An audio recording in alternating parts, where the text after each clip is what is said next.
This is your ultimate guide to Kilian fragrances by the man himself, Kilian Hennessy.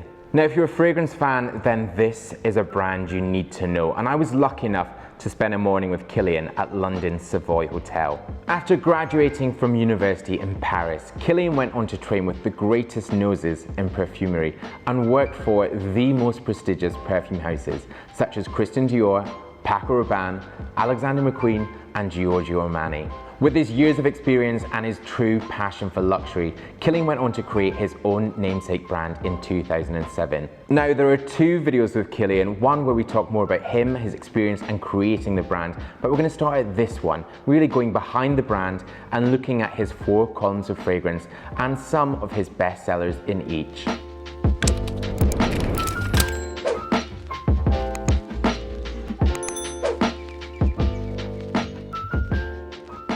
You sort of categorize your fragrance into 4 pillars or categories. Yeah. Tell me a bit about those. So in the perfume world, you usually have 3 major olfactive families.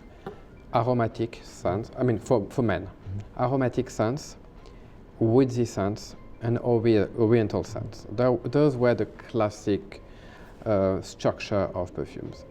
I never totally agreed with those classifications, because inside of aromatic, they were putting a lot of different elements.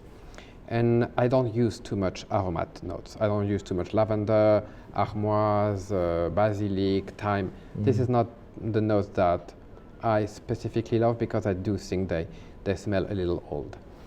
So I reorganize in the way that I feel is more true to modern contemporary perfumery, but probably more true to my creations themselves. So I call them the fresh spirits. I don't have many. I try, but I don't think customers come to me for this category. But we have 4 scents. The narcotics, so those are more narcotic floral notes. In the traditional way, I would say slightly more feminine. The CELLARS. So the CELLARS is the way I compose my woods, which is usually not clear woods like sandalwood, but darker woods like cedar, patchouli, cashmere, that I combine with vanilla to have a bit of a feel of a Hennessy cognac cellar. And then what I call the smokes, which englobe 2 types of scents, the classic leather scents and my oud scents. Because my ouds, the objective of my oud was really to be more Bachour oriented and purely oud oriented, and we can talk about the difference later. So I would really like to get into some of these. I have some of my favorite ones, also ones that I think guys at home would love to try, and I should say I will link all of these and also say where you can check them out for yourselves. But let's start with fresh then. Vodka On The Rocks. Talk to me about this. Also, I should say, the packaging of all your fragrances is so beautiful. Thank you. And to have them in these boxes, I just think is so different and a sort of unique selling point of what you do. So let's have a sniff of this. I want you to do it. I want to sit back and just enjoy this. This is me now in fragrance heaven. Okay, so the idea behind Vodka On The Rocks was part of a series of liquors that I worked on. And Vodka On The Rocks is one of my 2 favorite drinks. Obviously, vodka doesn't really have a smell, right? So the idea was, how can I create a scent that would give you the olfactive impression of a vodka or any cool liquor, cooled by ice. And everything is in the cooled by ice. Because if vodka doesn't have a smell, I could have done a gin on the rock, that would have been easier, because we do have juniper in perfumery. So I could have been a juniper on the rocks, just that I don't drink that. So the idea was to create a scent that would have the feel, a refreshing feel, and almost as if you could smell the ice cubes in your glass. So in order to achieve that, let's smell it first. Thank you. Right. I mean, it does smell incredible. So it's a construction of the spirit of the brain in a way, right?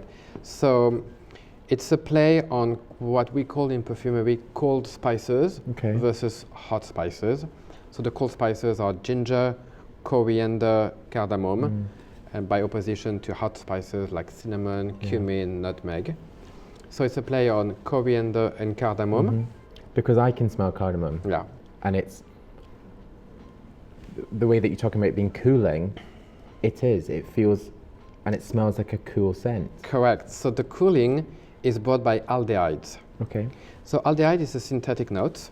They have been used for the first time by Chanel No. 5, so by the perfumer named Ernest Debeau. And the reason why Ernest Debeau used these synthetic molecules that on their own don't smell so good, they smell a bit soapy, clean soapy. The reason why he had the idea of using those molecules that back then we were using very little trace, very little drop, and it gives a lot of blooming to a flower if you just do little drops. But Coco Chanel said to Ernest Debeau, the perfumer, I don't want my woman to smell like a flower. So I want an abstract bouquet of flowers. And everything is in the word abstract here, because in order to make the flowers abstract, he drenched them in aldehyde. Okay. And the same thing for me. The key word for Vodka on the Rocks is on the rocks, to have the feeling of cooled by ice. And the coriander, cardamom with the aldehyde gives that feel. What I particularly like about this one, I suppose compared to the other fragrances that will smell, is this is almost like a lighter one, and I feel like it could be worn very daytime. Yeah. But if you're the type of guy who wants to wear it into the evening, it's very easy to do that. It's also very long lasting because the dry down is built on sandalwood and oak moss. And oak moss is a long dry down note, and every note has an evaporation process time. So an ideal perfume is when at the end of the top notes the hard note starts, and at the end of the hard notes the dry down starts. So you have an harmonious perfume. The hard notes is really what you're going to smell in the air. So the personality of a perfume. Yeah. The dry down for me is the addictive personality. Okay. It's what if you spray a scarf or sweater and you take it the next day, this is what you smell. For me, I always fell in love of a perfume when I smell the dry down. And that's what I love too, when you have a fragrance and the next day you put on that sweater or it's Exactly. the jacket, or you smell someone else's. And it's very evocative. Absolutely. Second category, narcotics, and this one has an equally amazing, descriptive, gorgeous name, all the good words, Love Don't Be Shy. Correct. So Love Don't Be Shy comes in this black lacquered case, which was actually the exact translation of what I witnessed that night at the Baccarat Museum. So the bottle sitting in satin bedding and the key, the tassel, all those luxury elements, you know, almost like a traditional French boudoir, but done in a modern way. So Love Don't Be Shy, it's what we call in perfumery a gourmand scent. Gourmand scents are all built since 1990 on the same structure as Angel from Thierry Mugler. Okay, yeah. The genius of Angel is to have combined ethyl maltol, which is the sweet, some call it cotton candy, sugar, popcorn, whatever you want to call it. But that sweet note, but in combination with an overdose of patchouli. And patchouli maltol has been the signature of every gourmand scent on the market for the last 30 years. When I started working on Don't Be Shy, it's called Love Don't Be Shy. So it's a perfume I created with Calice Becker. Okay. And I said to Calice, you know, I want a perfume whenever someone is wearing it, you just want to take a bite out of this person. You know, he's just so yummy, you just want to take a bite. So I want a gourmand scent, but can we do a gourmand that doesn't follow the same structure? So we've been touring around the idea of how can we do gourmand around vanillas. And one day she was making a cooking recipe for her children using her grandmother's cooking recipe. And she looked at all the ingredients and she's like, but I do have these ingredients in perfumery. So she made a little base, sent it to me. I loved it. And that was the beginning of Love Don't Be Shy, which is built on a marshmallow accord. This is, I'm going to say this about everything, but this actually is incredible. And when you say good enough to eat, like take a bite, this is That's what you so want. tasty. I know. And it's sexy, isn't it? I think it's very sexy. Like if you smell this on someone, you are going to be on them. Because I also, the marshmallow on its own could be a little too nice. So we added labdanum and civet, which are two more animalic notes that give it the bite. Exactly, the sexy kick to the marshmallow. And back in the days, we used to pour orange water on the marshmallow. So orange water was on the cooking recipe. That gave us the idea of combining neroli, orange blossom with marshmallow, because the orange blossom tree gives us the neroli, the flower, and the fruit, and the skin of the fruit. So we have 3 raw materials out of one tree in perfumery. I think what's different about this one is, for anyone watching that thinks, I don't like those sort of fragrances, they're too sickly, this one has got a great weight to it, and it is that animalic of the bite that adds round that. I think it's very sexy. And great for a guy too, it's Absolutely. not the usual ones that you'd think it was just very feminine. I'm literally licking my lips. This smells so good. I want to move now on to my favourite category of yours, which is CELLARS. Yeah, this one is the one that I keep. I've got a fragrance podium at home, and you'll see on Instagram whenever I have the cleaner in, she puts everything, and I have all your fragrances stacked up. So you're very much famous for my cleaner. So we've got 2 here because I wanted to pull out 2 which I think you guys here will like. So Straight to Heaven White Cristal. Same packaging because it's part of my first collection as well, like Love Don't Be Shy. This is a perfume that I created with a young perfumer at the time named Sidonie Lancesseur. It was her first perfume. But I always loved working with young perfumer because they have a different vision of the world, And the idea was to really recreate, not recreate, but to have a scent really very much inspired by the Hennessy cognac cellars. So we don't have a cognac essence in perfumery, but what we do have is a rum essence. And the rum from Robertet, which is the perfume house I did the perfume with, is actually one of the most beautiful quality of rum on the market. So our perfume opens with nutmeg and rum. And the heart is an overdose of cedarwood and patchouli. It's a very short formula, 15 ingredients, very short in perfumery. That's why when you work with short formulas, you have to work with overdose of ingredients. Patchouli and cedarwood combined represent 60% of the formula. It's the warmth of the rum that I love. And the rum from Robertet is very animalic as well, which gives it this sexiness. Whereas you have the Vodka On The Rocks of the fresh being very cooling. This, I just think of as almost like a warm hug around you. It's interesting because when I created this scent, I loved it personally. I never thought it would become a success. There's nothing typically easy, no fresh, no citrus. So usually men love to have a fresh scent, a fresh opening. I don't have one fresh note. I don't have flowers, I don't have fruits, I don't have vanilla, I don't have anything typically comfortable in a perfume. But I thought it was just a pure creation. And this perfume today is my second most important seller for the brand. Whatever happens in the world with those scents is out of my hands actually. And but sometimes people stop me in the street and they say, Straight to Heaven. And there's so many stories. People write me letters about, I think even the name Straight to Heaven transport people in very interesting places. Now, Gold Night, which again is a personal favourite of mine. When I first smelt this one, which must have been about a year and a half ago, I just was so taken in by this. And this one really took over. That's the one actually I do wear also a lot. And the idea was to work with ingredients that we both in common, black and gold ingredients in both perfumes. So in the case of Gold Night, I started thinking about what ingredients would smell gold for me and what ingredients would smell black for me.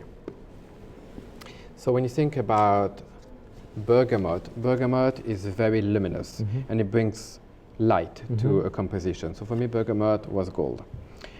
Black pepper, obviously black. Patchouli, black. Vanilla, dark. Anise, light and gold. So I was starting to work on those ingredients, and little by little, Gold Night came to life.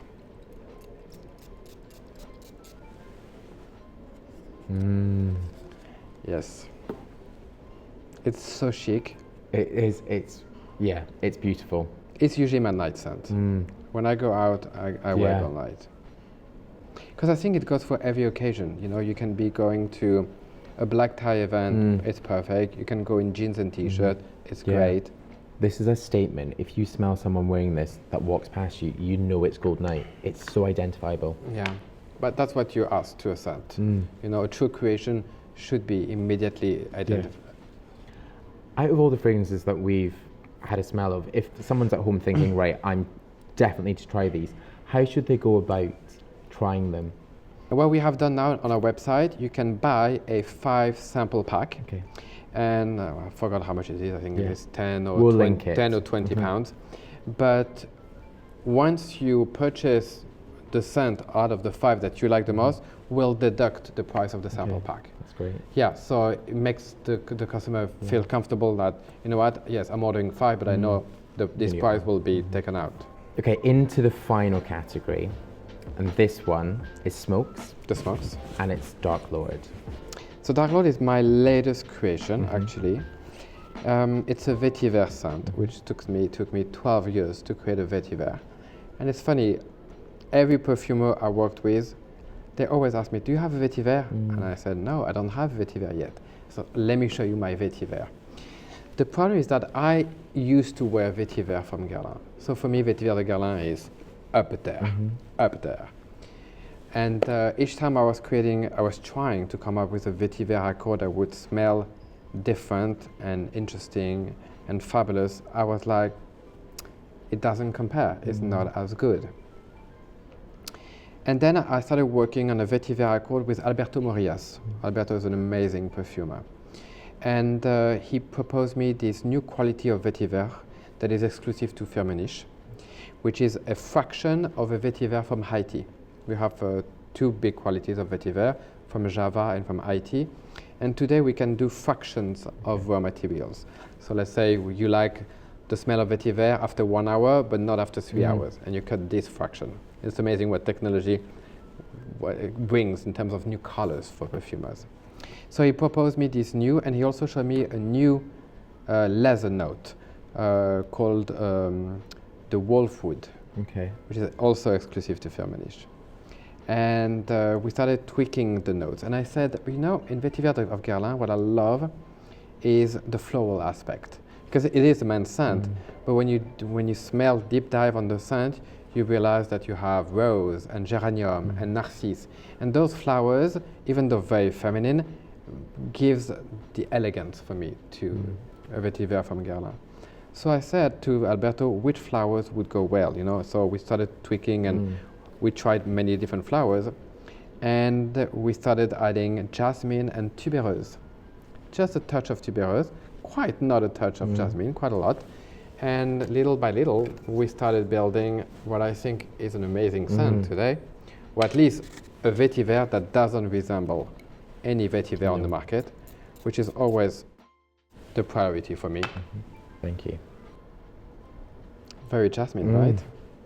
Pepper, the two qualities of pepper, black pepper, pink pepper. For me, it's the leather. The leather. That I'm getting from that. We know the jasmine is a very animalic note. So sometimes we feel like it's leather, but it's also the animalic of the jasmine. To an untrained nose like mine. No, because the leather comes at one point, you will smell the leather and it's overpowering. Okay. It's fairly heavy. It is. Yeah. Yeah. Yeah. This is for me, it's almost like a tuxedo scent, you know? Yeah. This is one that you can't help but smell. And again, identifiable as with all your fragrances, but it's for me an evening scent. Absolutely.